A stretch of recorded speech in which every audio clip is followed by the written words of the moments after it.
Bienvenue à cette émission, nouvelle émission de Kindoki Politique.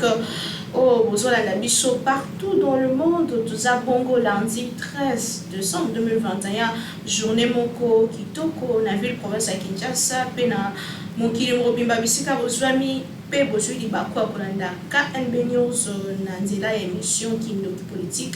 En tout cas, tout ça, on a pour nous servir Bino, na cadre émission Kindoki Politique, Yalilo, Toyambeli Bino Bilenge, Bandeko, il y a association de jeunes indépendants Congo, Nandela na bango sur la question de la jeunesse, la question de développement, pe ba question il y a politique ou les alliés pour salama à l'amboka na biso kasi yambo to présenter bango to pe to que de musique à l'émission na biso bo ebi que président de la République a utaki kopé sa discours na mokola lelo sur état de la nation vraiment ba point ezalaki ebele bisika ba zongeli point sur point o ezalaki année 2021 ezalaki liboso ya ba parlement les deux chambres du Parlement réunis en congrès mokola lelo lundi discours na ye bisika pia songela kinyoso oye salemaki année oyo pe oye ko salema na année oyo ezali koya donc azongela ki ba question ya sécurité ezali moko ba priorité na ye pe alobelaki makambo etali gratuité enseignement etali social azali conscient que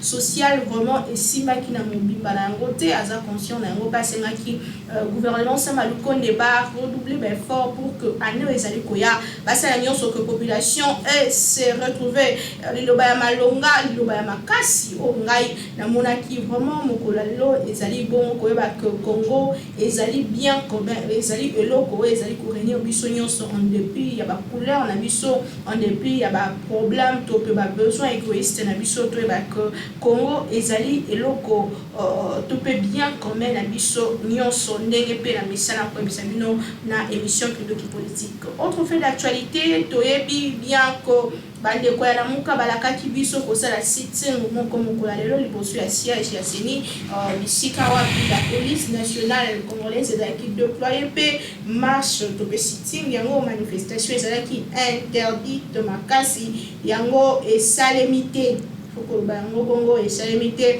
epekisamaki bande ko bazali ko réclamer toujours seni o ezali dépolitisé malgré que bande ko FCC ba bendani mupandi église catholique et benani mpandi bande ko lamuka batikali na ba activiste mususu o baza toujours ko bunda pona de politisation et c'est tozo mais la bino ko les ali koya pona ba image plutôt ba nini vraiment et les cas qui lors il y a manifestation oyo et salemi mokola lelo alors pona émission de politique à lelo na esibino tout ça ba jeune bandeko ya AGIC association des jeunes indépendants du Congo na bango to sur la question d'actualité na gauche tanga to za na fidèle mukendi coordonnateur ya cellule ya Matete et na droite nanga tozana Dieudonné Senda coordonnateur en charge de province p coordonnateur adjoint ya province ya Kinshasa na elongo na bango to sur la question sur développement ya jeunesse to pe développement mboka par ya responsabilité ya ba jeune mboka fidèle boketi bote na yo bote maman journaliste. Bonne santé. Santé qui mes alliés. Ndeko Dieudonné Senda bote na yo. Bote Naomi. Bonne santé. Qui mes alliés. Nzambe azana biso. Alors avant de que la musique toko ebisa bandeko to banana ndeko Dieudonné AGIC ezanini pe mission nango ezanini pourquoi seulement association de jeunes et mission na bino penza na mosindo ezanini.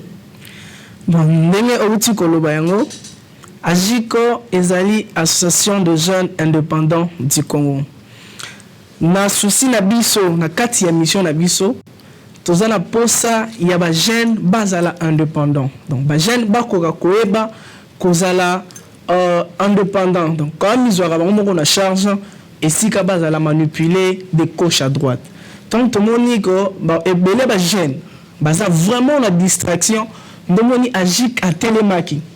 Na mission na e ko tambola bisika nyonso pona ko conscientiser ba jeune ko lakisa bango oyo bino bozala lelo et cette distraction totale alors ce qui besoin makanisi boche likolo pour mon que lobby est meilleur. Alors partout la mission la biso d'abord avec AGIC Ajiko eza laboratoire, eza moule. Donc bisika to ko transformer ba gène. Et bien la biso to na posa et la transformation ba gène. Donc quand on a la transformation, je suis sur le plan mentalité. Donc une mentalité ya ba gène na biso lelo est changé. Gène akoka ko miye ba soki azanani puisque lelo totali le passé.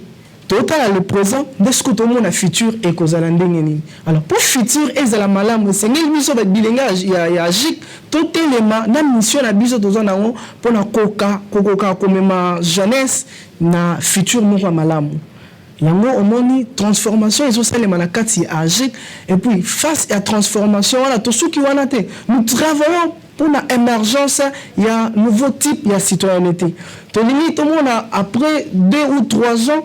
Tout le monde a salami agik à sali et combien de jeunes basa transformés. Très bien, fidèle Moukendi Ndeko et nous connaissons un peu sur agik et tout ça, bosa parti politique, bosa aspel, bosa ONG, bosa nini pesa, bosa banane en fait. Tous allez secteur moko pour na indépendant. Biso jusque là, nan tout se lancer vraiment de façon officielle dans la politique. Jusque là, tous allons éveiller conscience ya ba jeune. Jeune au tu ko bango siko que marche la muka fallait ça. Tout le monde a mis na ba marche.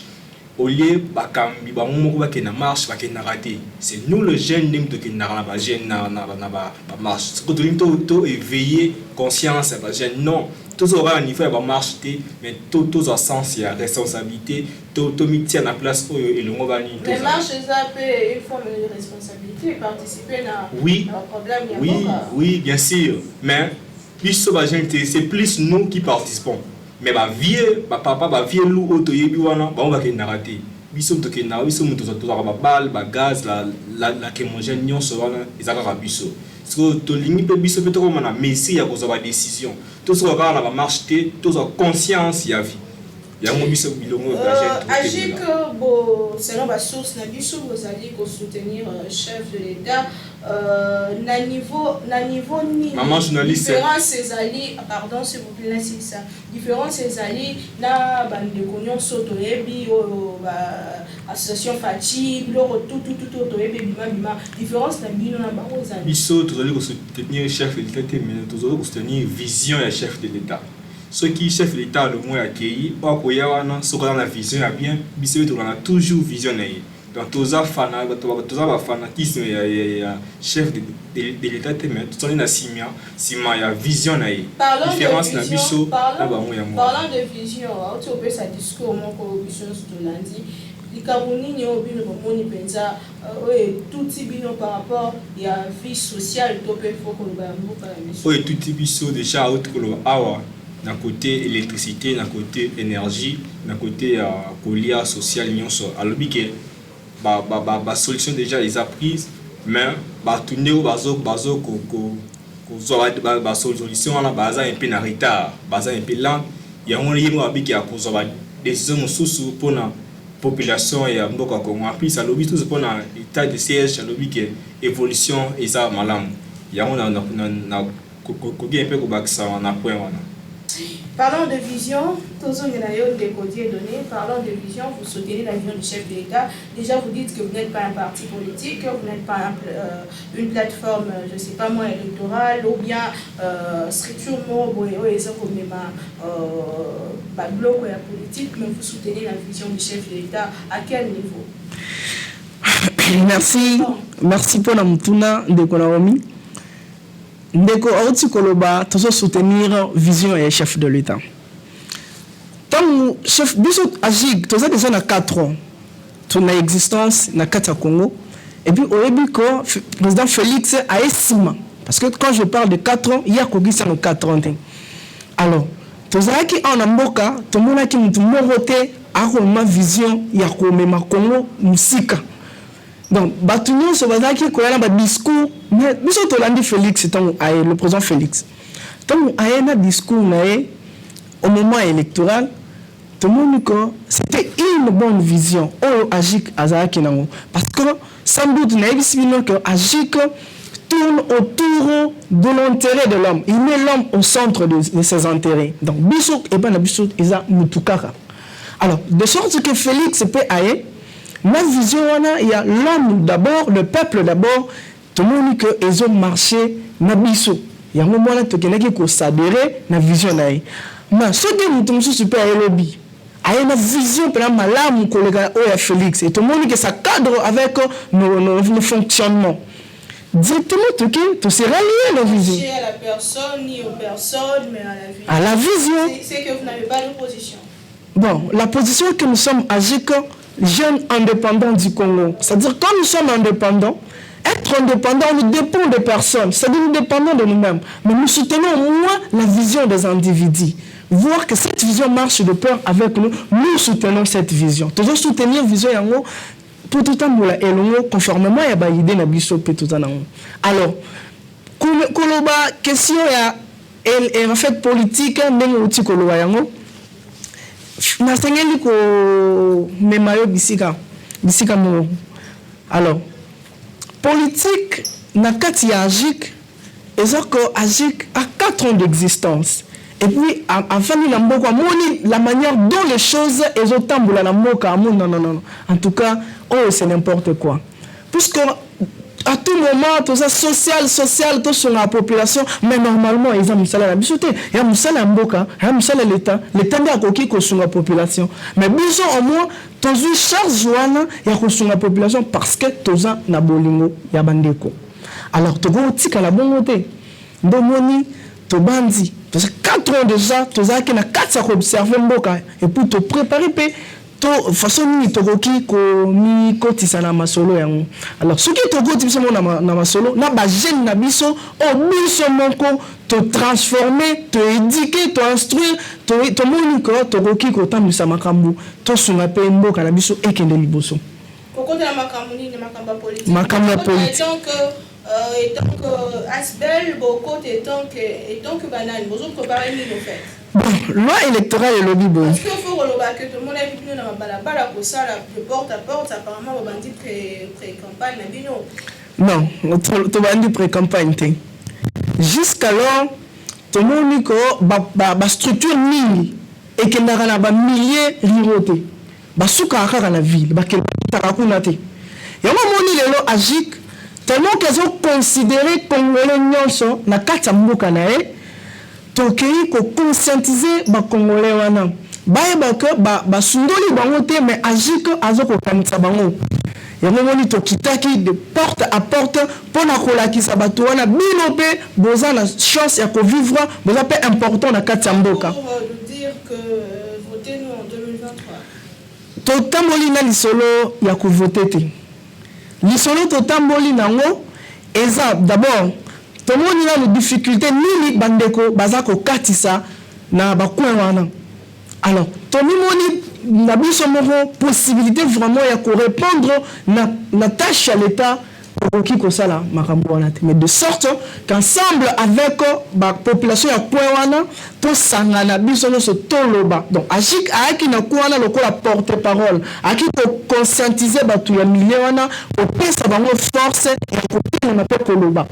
Alors donc to tamboli na ba discours na biso ezate que bon voter biso parce que bisika no so tamboli to tangi makambo ya ko voter te mais seulement toza na kati ya kopesa bato wana valeur bayeba ko baza peuple aparte baza elongo na biso to kokanisa bango.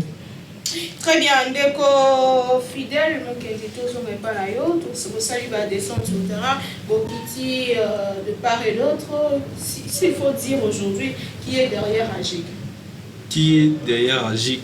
AGIC a derrière la vision AGIC international, AGIC soutien de part et d'autre parce que en fait il faut le dire qu'il y a des soupçons que vous êtes déjà proches vous avez la relation na présidence de part et d'autre. Non mais yoka na répondre à mutuna wana ndeko Naomi bon dans le but AGIC dans la semaine azadi. Mais ce que le but, tous on a soupçon de ta présence, peut gêne la présence basali. jeune homme va se décider basa na biso elongo toujours travailler na bango ensemble basa te o wala ka mais noir si na biso non basa ba membre ya AGIC to travailler na bango elongo on a makambo ya descente oui tout ça qui va descendre ça qui porte à porte que na tina ba fin fond besika oyo ba bikondi ba ko marate biso to kuma ki wana pona ko zo pe solution oyo ba difficulté oyo ba population basa ko kuta lango mingi ba biki bazara na Kinshasa on dit bazara na mboka mo esuka bazara mai te bazara na courant te basa la voir même ba mai moko oyo eza potable te to kenda ko na ko zo ba situation nyonso wana ko même la président de la République peut président na biso et avant tout ça même descente na ba province mususu tout ça na mimo aussi to que déposer na présidence ya République que bisa eta la situation population yo ils ont traversé donc autre ça va qu'ils a qui pré-campagne mais to kenda qui ne ko sulolana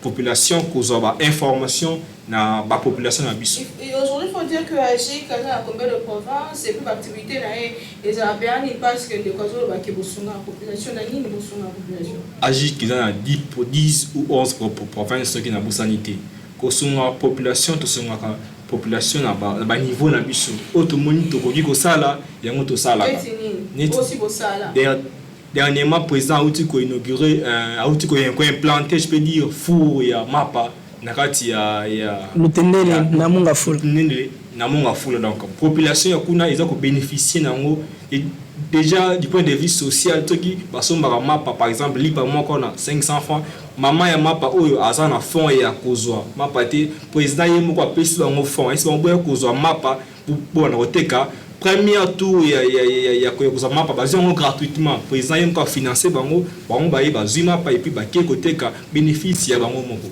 on a rôle comme activité sociale ya président à niveau d'abord ya Kinshasa yango wana. Pourquoi l'association de jeunes indépendants du Congo et Zaka pour un bilingue pour Samana Wapi exactement sur la population merci pour la mutuna AGIC ndenge booti kolobango nangina na pesa précision concernant la province ngamoko le patron ya province naza awa nazo gérer 10 provinces où AGIC a implanté. Alors, Kolobaso to sangana wapi déjà liboso na yo oza na coordonnateur ya cellule AGIC Matete. Eli ko bakasiko aza bisika nyonso. No soko limokuta na bandeko ya AGIC. AGIC pour information on a repéré yo dans toutes les 24 communes ya Kinshasa AGIC eza na kati. Alors, ce qui olingi okutana na boyeba place siège na biso ezalaka national toza na Gombe ukati si pont Mandela école Manyanga et puis il y a une avenue Sablé sur cette avenue première troisième parcelle romo na biso toza wana tokoyamba yo pe tokolakisa yo maramuno sonengi akosalema na AGIC na concernant ba activité oza kotuna ya AGIC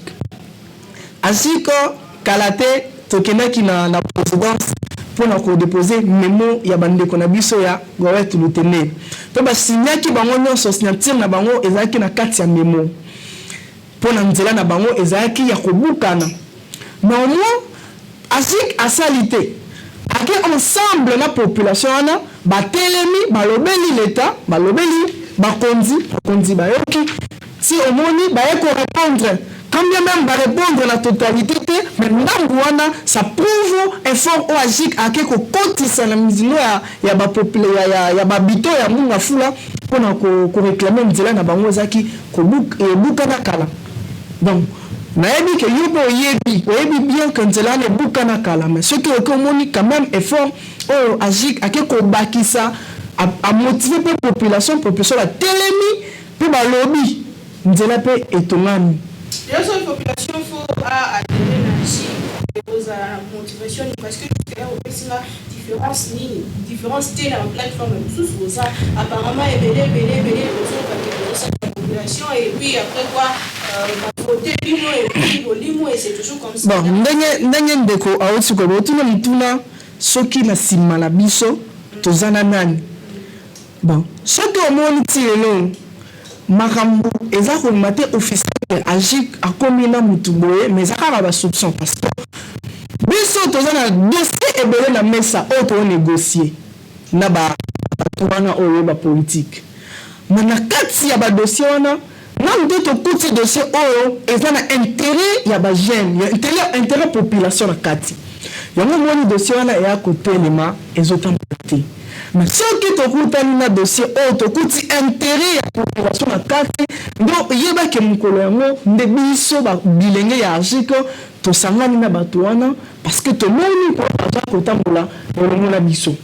Alors différence on a kopesa na bilenge mosusu biso bilenge ya argike toza kotravaille mpona intérêt commun, c'est-à-dire lelo toni tozala bahomme fort te toni tozala le grand homme puisque homme fort est celui qui domine les autres, c'est-à-dire à dominer bango kopesaka bango ba 500 ba 1000 francs bobima na balabala bosala bobuka mais ye moko afandi. Mais un homme gros est celui qui a azala esika munene na mutema na epona kolinga batu nyonso bazawana.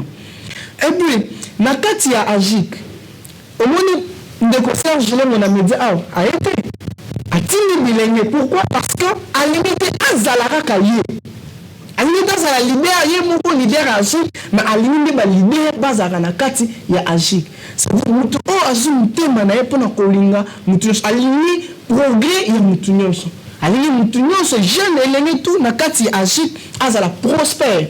Les romans reçoivent avec un raison pesa oya ko pousser pour n'empousser na chiketa. On a ba koki koya pour solliciter biso ba kota na kati ya agik. Ba ko agik aza ko pesa te nenge bisika mususu balobaka boya tokopesa bino misala boya tokokabela bino mambongo. La formation est quand même bon sa population. Topesaka mais kopesa omoni ba formation mususu ezarani nditi biso a na kati ya agik na avant na agik nazaka bisika mususu mais na longo kuna. Pourquoi? Parce que na mona na kati ya agik maramu o nga na kosepela na mona ye oyebi lelo combien de formations nga nazwi banda na koti na agik mpe na futela yango mbongo te de même que nga na bénéficier yango nde bato na kati ya agik bao bénéficier na bisio na bandi kozwa formation élection pour préparer l'élection na koka pe ko présenter ko représenter bandeko na biso na kati ya parlement na bandi formation grâce à agik na futela yango mbongo te mais agik azonga en charge agik lelo comporter ba jeune agik lelo amoni kopesa mutu mbongo ya kosomba mentalité ya mutu yango esika apesa mutu mbongo azopesa ye savoir pa akoka lobi ko exploiter oyo eza na kati ya mutu na ye lelo opesi nga mbongo na lesili na tikali kaka bongo vie ebongi te mais quand tu me donnes le savoir instruire nga na mutu etikali libela na kokende lobi tolobi kuna koluka mosala na tu parce que natanga parce que naza instruit naza mayele neti lelo oyo olobi makambo ya seni ndenge bilenge basangani bakende na seni mais avant kende na seni il faut ozala elenge moko oya koraisonner est-ce que cause oyo batindi nga na kende ko revendiquer na seni est-ce une cause vraie et valable? Et c'est une cause qui peut nous ramener ou soit développer le social, il y a population lobby. Au raisonner, réfléchir, au moins que non, en tout cas, on a qui au sale et c'est erreur. Donc, maëlle, on agit, azo pesa mutu, eza mongote, mais azo instruire mutu pour mutu, a comme capable, ya ko exploiter richesse ne, soit vie ne, social ne lobby. Et azalate, azeli social, et outana mokonza mboka, et où na gouvernement mais yemoko akoka kobilisa social na katina. Donc yango mission agik azo kabambongo te yango to bengi ba mama to ba bilenge to ba papa o baza na posa ya kokota na agik bayeba que agik d'abord agik ozwa adhésion na e afutisa mbongo te bandeko bazana ebele baza bakonzi ya ba cellule bakotaka batu na kati ya structure bafutaka mbongo te Mais seulement, nous voulons être ensemble avec tout le monde. Bango bayakara parce que bango, ceux qui sont dans la structure, basa force nabiso. Et puis, tous instruire bango, ceux qui sont là, tous au moins 500 jeunes, c'est bango philosophie, ton mission ya agir, ba coller, ou soit ba progresser na vision ana, ou bien que tu atteindre combien ya maturité na mboka. Oui, en tout la question processus électoral pour chiquer peut-être voilà avant que tout puisse communiquer par rapport à agir processus électoral na mboka na biso. Tu sais bien que si tu entends qui en gros moi na mboka de Kadima azalaki aponami qui lokola président ya CENI ou les autres la moins qui le na classe politique ba yeke ba lié ba misusu ba lié te le lingi que aux ali jeune pe moko ya ba yi agir le lingi bon, moi déjà dans Roloba, bravo Mboka, bravo na président Kadima. Nous avons commis toute la question bah oh pourquoi. Il faut bah ya là-bas, soit bah présenter bah raison là-bas pourquoi bah l'unité. Nous avons monté les pourquoi oyo bah l'économie sur la ngambo on se autant comme on a bah waté pourquoi bah zoboyaye pourquoi bah l'unité. Non étant que jeune n'a repoussé ba jeune nyonso o ya monique a postulé na ye a postulé o ya monique droit ya vote d'abord ils a droit ya mutu nyonso je crois na bena ba na yebisa bilenye lokola ngai ke soto komi na ngonga ya mponami to douter to kende ko voter mutu oyo elongo bani parce que bané eleki ebele to ebi que après ba élection ça toujours ba revendication il paraît ndenge lobamaka que ba musu ba somba ba siège bozo bangate déjà et bandi ba revendication avant même l'élection ko kende élection bon est-ce que les opposés problème telo non tozo bangate parce que revendication ils alaka partout même dans le monde entier ezalaka na États-Unis ezalaka tout donc ata babi ba changer président ya CENI o ba rotana ba nous ba bater mbeka ba kaka donc revendication ezalaka toujours après élection nyonso esalamaka revendication ezalaka kaka ngana ko pousser toujours ba jeune to céder na ba menace to kenya na élection to voter mutu oyo alongo bani. Nous allons bannir des côtés donnés, toujours que les petits à petit vers la fin. Question électorale, n'a pas la mission processus électoral et si est bâti. Pensez-vous que nous faire une élection libre, crédible et transparente? Voilà Kobanda. Merci Mingi dans mon compte Mboka et puis je félicite Monsieur Kadima parce que Nandeng Nazomone la Makambu.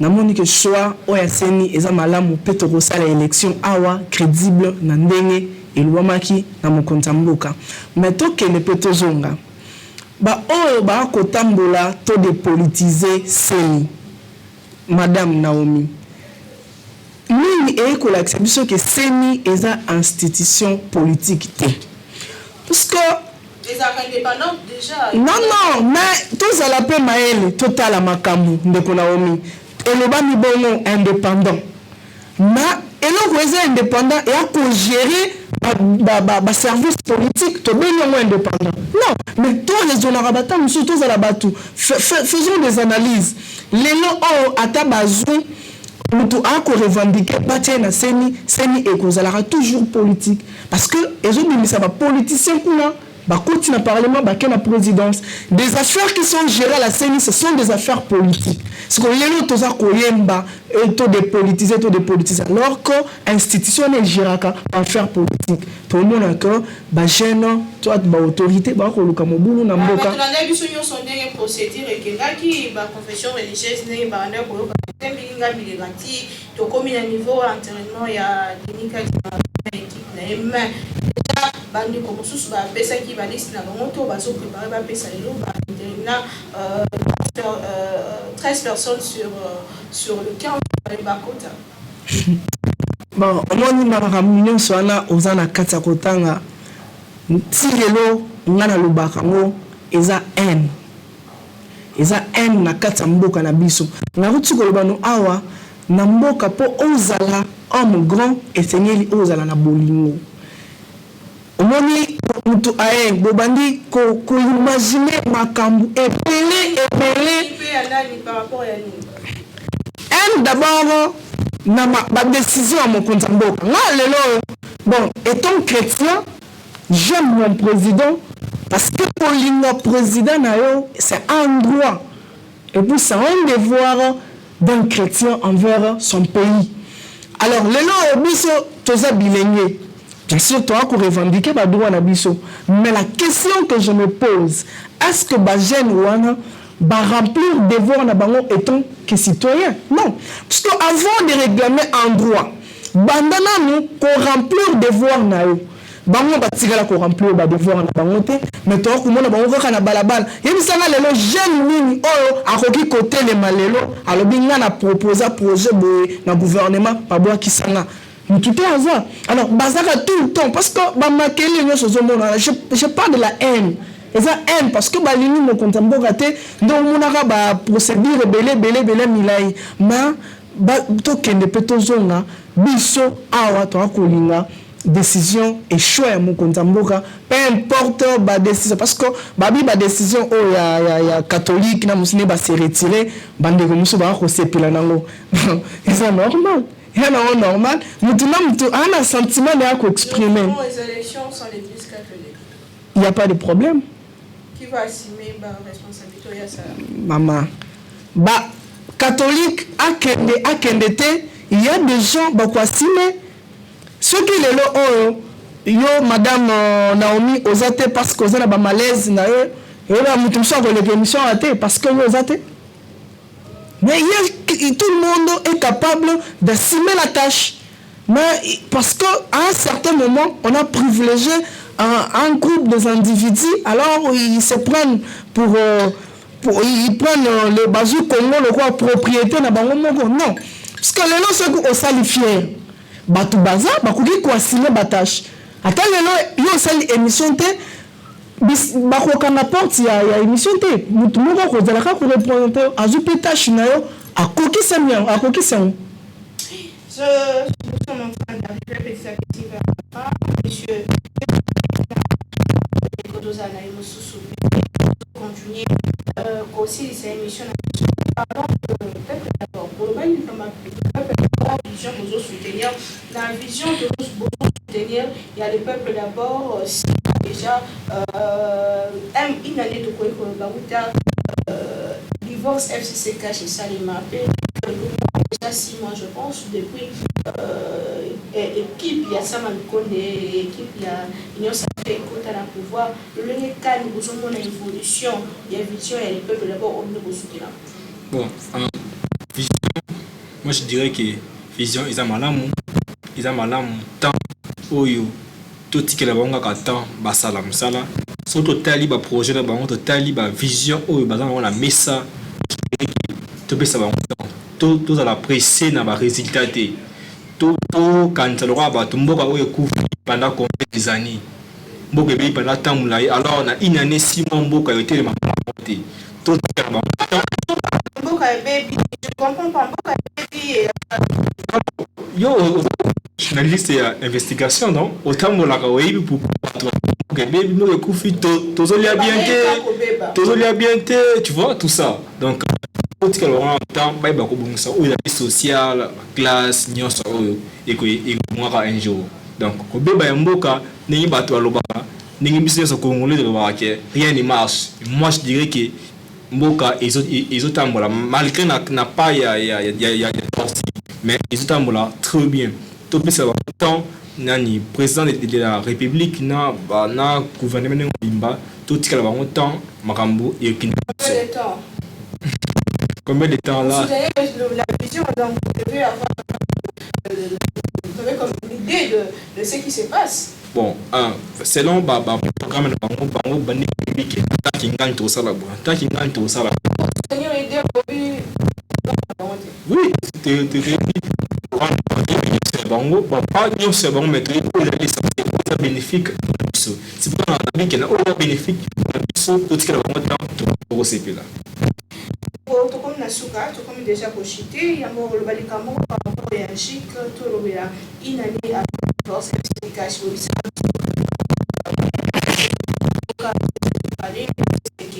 après qu'est-ce qui s'est passé réalité vraiment face à peuple. Tolongwe na divorce ya FCC cash na awa na uti koloba na yo ndenge meko auti koloba awa biso toza ko soutenir vision kontamuka et non les individus politiques. Alors na kati ya vision oyo ya kontamuka tokolanda nyonso te biso notre problème bannir les anti-valeurs.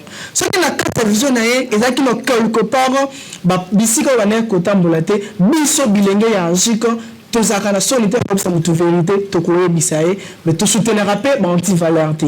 Na autre moni ko vision oyo, bisika boye, eza malamu te, biso boye, to tamboloka boye, to kozala d'accord te na niveau wana.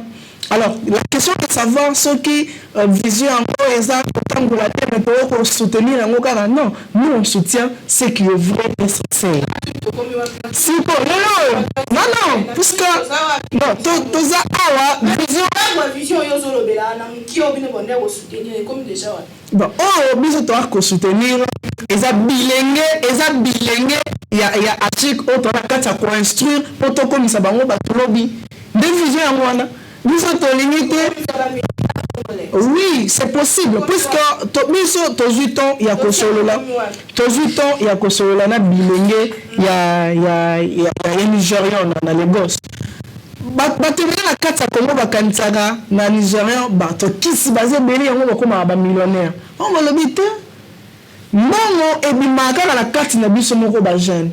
Mais ils ont conscience na biso tout ça a devoir na biso devoir d'un citoyen à qui attendre à ici à un projet présenté au gouvernement financier et puis ça va congolais nous assis sa classe à ça les projets et qui diminuer le chômage à proposer au gouvernement paye à bon yango non beaucoup qui se devoir na bango te yango biso na souci wana toke ko lukabilenge wana tokota bango na kati ya agik bakoka koyeba nini bakosala na vie nini epai wapi bakokende. Alors vision ya chef de l'état ekoma soki na kisangani soki na nini biso a souci na biso na kati ya vision c'est la jeunesse et le social de la population. Alors étant donné que yemoko vision wana ekoka kotambola te biso moko toza na kati ya koluka. Combien le projet vous saille déjà? Maman journaliste ina alors il y a un projet d'ailleurs parmi nos missions na kakati agik tozo ko promouvoir même développement il y a entrepreneuriat ceux qui ont la vision na yo oye na agik to ko étudier si ça peut ko réaliser en to ko sala président Sergio Babandaki likambo ya culture commune na kati ya administration na batanga administration ba koyebisa il y a toujours ce qu'on appelle la planification parce que au départ ce qui planification exacte beaucoup na shit on a lelo batobele ba koyaka toujours alors ce qui to bandi likambo wana esengeli to fandisa esprit to ko réfléchir to planifier to yeba que non na moi tel to ko accomplir tel na moi tel to accomplir tel étant donné que to comme voilà to na kati ya ko solola to trouver une solution parce que sans doute ils ont projet que c'est la finance sans doute et que c'est la musala d'abord physique il y a ba individu mais les social de ces gens là ngeni tout planifier to ba place nini to comme mayango et si ka et la inachevé le ko la bisika mususu. Avant dernière question, nous avons au moins 1 minute pour répondre. Ce qui est le faux développement et en boca, bon développement en boca et banana jeunesse, mais d'abord la conscience ya jeune. Jeune d'abord a sa conscience, amitié à la place naïe. Non seulement jeune mais congolais nyonso.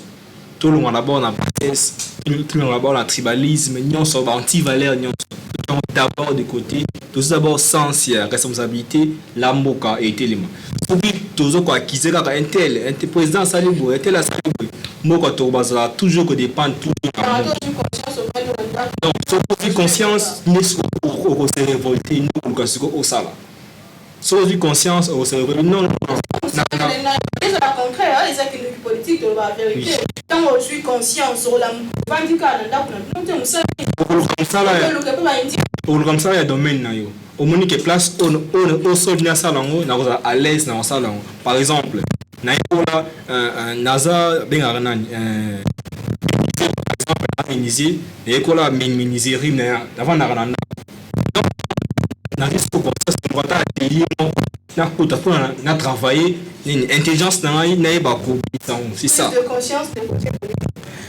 Bon, d'abord, le développement et le enseignement. Parce que ceux qui bilingues instruit, où est le mal et où est le bien. Alors, distinction, maintenant, pour comprendre la distinction, il faut que vous allez instruire, enseigner. Yango maloba sur base il y a question autour nous. Très bien. Question à Souka, paiement de la fin d'Abino directement au Banandeko par rapport à Agic l'activité nous sommes comme la fin de l'année l'activité niveau salaire et puis nous devons prévoir pour ça la Mikoya. Donc tout ça l'activité belé pendant 2021 mon bimba tout ça sur terrain activité belé pour la fin de l'année le président Serge Longo l'autorité morale et Agic Azoku Bongisa quoi koyamba ba membre nyons ba comité ba cellule nyons na ba comité nango je crois que 3 akoyamba bango nyons pona ko pesa bango vision ya année 2022 yango programme tout ça bango juste là pona ya pona Agic na niveau ya année 2022 donc président koyamba ba groupe ba cellule nyons le 4 janvier pour appeler ça bango idéologie ya sika pona 2022. Le projet donné sur que ça la pour lancer la population top na jeunesse sur l'andario comme kapo sunga bango na il faut ba ya importance na bango na Agic peni ba pour gagner na Agic et le bano ezali. Bon na zako boka idée de la population lelo biso bilingue ya Agic totelemi likolo que tout le monde a une distraction mini ya ba jeune. Alors ba jeune baza ko se garer donc baza ko mikunda bango moko ya ngomoni lelo Agic azo benga bango ba ko conscience na bango. Alors etant na kati ya Agic na le pas donc ceux qui gênent ceux qui na kati ya Agic ezate pona ko kabambo ça photo bino vérité na misu. Agic azako pesa batu instruction donc l'instruit azaka construire bilingue pour lobby mutu nyonso akoka komizwa en charge parce que développement nanu il faut banda na yo moko avant to ke ne ko attaquer songolo pakala et sengeli yo moko o se développer nanu to mona na yo moko o développer ndenge nini yango moni lelo Agic atelemi azako benga bilingue baya bango nyonso totelema eloko tokoka kobongola bilenge mususu to transformer na bango mentalité ezala ya ko changer la jeune nyonso po tokoka elongo kotonga mboka na idée moko. Bon, par rapport à l'émission de ce jour, je tiens parce que oza kosala musala na yo partout de coins et d'autre part toza komona yo ndenge oza ko travailler et puis tozo mona résultat eza na kati ya kozwa na kati ya émission na yo yango moni lelo to yaki pe pona ko partager na yo lisolo to ko komona pe musala yango ndenge eza kotambola surtout les résultats est à temps et je vous remercie vraiment ya musala boa ko sala. Alors un mot pour partir. Je tiens également à remercier le président Serge Longo pour la vision. En tout cas, c'est un grand homme, comme je le dis. Mutumoro amilinga morote ma aligni batunyo so alinga kozala na kati ya collège te ye azala kati ya sélectif et puis il va général intérêt na morote alinga ka intérêt ya batunyo so ndenge to akosala na kati ya Agic mutunyo so azala témoignage malam pona mutu olo akomona Serge Longo mutambai. En tout cas considération moko na kati na moi je comprends. Très bien, monsieur Dieudonné. Fidèle,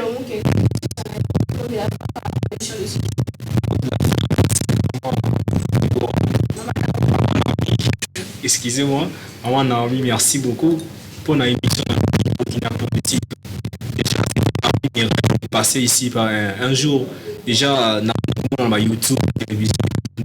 J'ai déjà ça interpellé. Et aujourd'hui, merci pour l'accueil, merci pour le design, merci pour le service. Merci en tout cas. Et puis, merci pour le président Serge Lemoy, leader à Sobo. Il aime souvent former les autres leaders. C'est ça un leader. Un leader, il n'a pas voulu passer ici, mais à qui merci. Merci aussi à mon cordon Jancy, là où il est, merci Jancy Ndakou. Et puis à l'équipe qui nous a accompagnés dans ce plateau, Berthe et puis Frida, merci beaucoup. Très bien, ça n'est fini pour aujourd'hui. Merci à ceux qui nous ont suivis partout dans le monde. Vous avez suivi à partir de l'extérieur du pays. En tout cas, sur la taille Mboka, merci beaucoup, merci pour la mission de l'Amérique, de la partout. En tout cas, je vous invite à l'association de jeunes indépendants du Congo, qui a le côté donné Senda, Pendeko, Fidèle Mukendi, Naïto Sobana, Bango, tout sur la question, il y a jeunesse.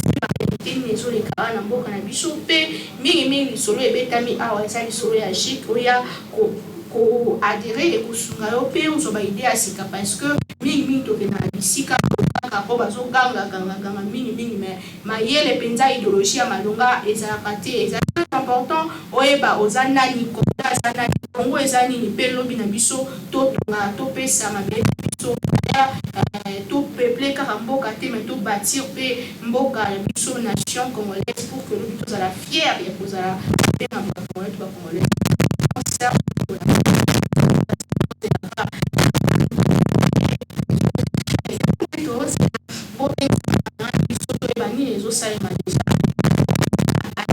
moi et vous nous retrouvons demain